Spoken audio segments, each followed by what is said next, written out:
காலை நேர பிரதான செய்திகள். செய்திகளின் ஊடாக நர்மதா சிறில் முதலில் தலைப்பு செய்திகள். அதிவேக நெடுஞ்சாலையில் பயணிப்போருக்கான அறிவித்தல். கொழும்பில் 2500 குடும்பங்களுக்கு புதிய வீடுகள். அமெரிக்க விசாவுக்கு காத்திருப்போருக்கு வெளியான அதிரடி அறிவிப்பு. இனி விரிவான செய்திகள்.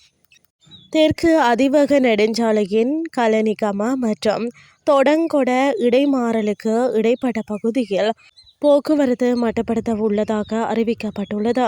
குறித்த பகுதியில் மேற்கொள்ளப்பட உள்ள அவசர பராமரிப்பு பணிகள் காரணமாக இன்று முதல் போக்குவரத்து மட்டுப்படுத்தப்பட உள்ளது. வீதி அபிவிருத்தி அதிகார சபை வெளியிட்ட அறிக்கையில் இந்த விடயம் தெரிவிக்கப்பட்டுள்ளது. இந்த பராமரிப்பு பணிகள் முன்னெடுக்கப்படும் காலப்பகுதியில் குறித்த இடமாறல்களுக்கு இடைப்பட்ட பகுதிகள் இடைக்கிடையே தற்காலிகமாக மூடப்படும் என அறிவிக்கப்பட்டுள்ளது. இதன் காரணமாக குறித்த பகுதியில் பயணிக்கும் வாகனங்களுக்கு சிறிய அளவிலான காலதாமதங்கள் ஏற்படக்கூடும் என அதிகாரிகள் சுட்டிக்காட்டியுள்ளனர். எனவே சாரதிகள் அவதானத்துடன் செயல்படுமாறு வீதி சமிஞ்ஞைகள் மற்றும் காவல்துறை உத்தியோகத்தர்களின் அறிவுறுத்தல்களை பின்பற்றுமாறு கேட்டுக் கொள்ளப்படுகின்றனர். கொழும்பு நகர்ப்புற மறுசீரமைப்பு பங்களிப்பு திட்டத்தின் கீழ் குறைந்த வருமானமுடைய மற்றும் வீடற்ற 2500 குடும்பங்களுக்கு 2026 ஆண்டிற்குள் புதிய வீடுகள் வழங்கப்படும் என நகர அபிவிருத்தி பிரதி அமைச்சர் இரங்க குணசேகர தெரிவித்துள்ளார்.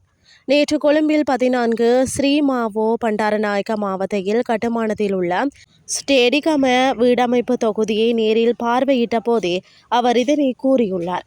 வீடுகளை வழங்கும் என்பது வெறும் கட்டிடங்களை வழங்குவதல்ல, அவை மக்கள் நிம்மதியாக வாழக்கூடிய முழுமையான குடியிருப்புகளாக இருக்க வேண்டும் என்றும் தெரிவித்துள்ளார். மக்கள் குடியேறுவதற்கு முன்னர் பாதுகாப்பு, சமூக தேவைகள் மற்றும் வசதிகள் ஆகியவற்றை மேம்படுத்துவது குறித்து ஆராயப்பட்டதாகவும் தெரிவித்துள்ளார். இவ்வருடத்தின் 3 வீடமைப்பு திட்டங்கள் கையளிக்கப்பட உள்ளன என்றும் அடுத்த 2 ஆண்டுகளில் கொழும்பில் மொத்தம் 7000 புதிய நகர்ப்புற வீடுகளை வழங்க திட்டமிடப்பட்டுள்ளது எனவும் கூறியுள்ளார். தனி வீடுகளில் இருந்து அடுக்குமாடி குடியிருப்புகளுக்கு மாறும் குடும்பங்கள் பொதுவான விதிகள் மற்றும் ஒழுங்குமுறைகளை பின்பற்றி பொறுப்புடன் வாழ வேண்டும் எனவும் சுட்டிக்காட்டியுள்ளார். இனி வெளிநாட்டு செய்திகள். அமெரிக்கா விசா என்பதை எவருக்கும் வழங்க வேண்டிய கட்டாய உரிமை இல்லை எனவும் அது ஒரு அனுமதி மட்டுமே எனவும் அமெரிக்க வெளியுறவுத்துறை அமைச்சர் மார்க்கோ ரூபியோ தெரிவித்துள்ளார். மார்க்கோ ரூபியோ அரசு முறையை பயணமாக ஐரோப்பிய நாடுகளுக்கு சென்றுள்ளார். இதன் முதல் கட்டமாக ஹங்கேரி தலைநகரான புடாபெஸ்டில் நடந்த ஐரோப்பிய பாதுகாப்பு கருத்தரங்கில் பங்கேற்றார். இதில் கலந்து கொண்டு கருத்து தெரிவித்துள்ள அவர், ஒரு நபர் சுற்றுலா பயணியாகவோ மாணவராகவோ அல்லது செய்தியாளராகவோ அமெரிக்காவுக்குள் நுழைந்துவிட்டு அங்கு அமெரிக்காவின் தேசிய நலன்கள் அல்லது பாதுகாப்பிற்கு எதிராக செயல்பட்டால் அவரது விசா உடனடியாக ரத்து செய்யப்படும்.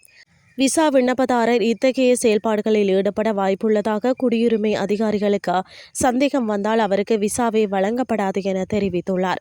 அமெரிக்க ஜனாதிபதி டொனால்ட் ட்ரம்ப் அமெரிக்க ஜனாதிபதியாக 2வது முறை பதவியேற்றது முதல் குடியுரிமை சட்டத்தை கடுமையாக்கி வருகிறார். இதன்படி அமெரிக்காவின் பொதுநல நிதியை தவறாக பயன்படுத்த வாய்ப்புள்ளதாக கருதப்படும் 75 நாடுகளுக்கு விசா வழங்குவதை கடந்த மாதம் தற்காலிகமாக அமெரிக்கா நிறுத்தியது.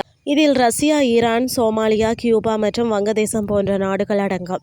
மேலும் விசா விண்ணப்பதாரர்களின் நிதி நிலைமை, கல்வி, வேலைவாய்ப்பு திறன் மற்றும் ஆங்கில மொழி அறிவு உள்ளிட்டவை குறித்து மிக தீவிரமாக பரிசோதிக்க அதிகாரிகளுக்கு உத்தரவிட்டுள்ளமை குறிப்பிடத்தக்கது.